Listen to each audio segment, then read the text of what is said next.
আমার জীবনে নিজের বার্থডে থেকেও যে দিনগুলো বেশি এক্সাইটমেন্ট কাজ করে সেগুলো হলো আমার বাবা এবং মায়ের বার্থডে।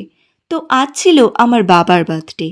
সেই জন্য সকাল থেকে নানান রকম সেলিব্রেশন হচ্ছিল। এখানে আমরা সবাই মিলে বসে পড়েছিলাম একসাথে ডেকোরেশনের জন্য।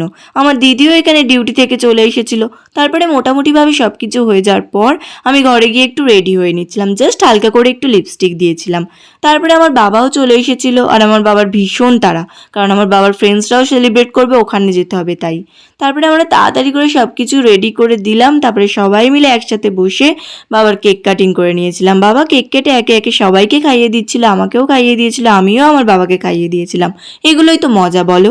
আর এই ক্যান্ডেলসটা দেখো কি সুন্দর না। তারপর আমি যেই গিফটটা কিনে এনেছিলাম আমার বাবার জন্য আমি দিয়েছিলাম। এটা হলো একটা বোটের ইয়ারবাড। অনেক দিন ধরেই আমার বাবার দরকার ছিল, আমি ভাবলাম বাবার বার্থডের দিনেই গিফট করা যাক। তো এরা দুজনে মিলেও আমার বাবার জন্য গিফট এনেছিল, সেটাই দিচ্ছিল। আমার দিদি তারপরে সবাইকে একে একে কেক কেটে দিচ্ছিল, আর আমি আর আমার ভাই এখানে বসে বসে ভিডিওর সামনে ঢং করে করে খাচ্ছিলাম।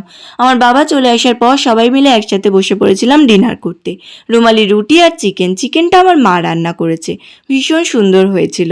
তারপরে ঘরে এসে একটু স্প্রাইট খেয়ে নিয়েছিলাম। যাই হোক, ভিডিওটা যদি ভালো লেগে থাকে লাইক শেয়ার সাবস্ক্রাইব করে দিও।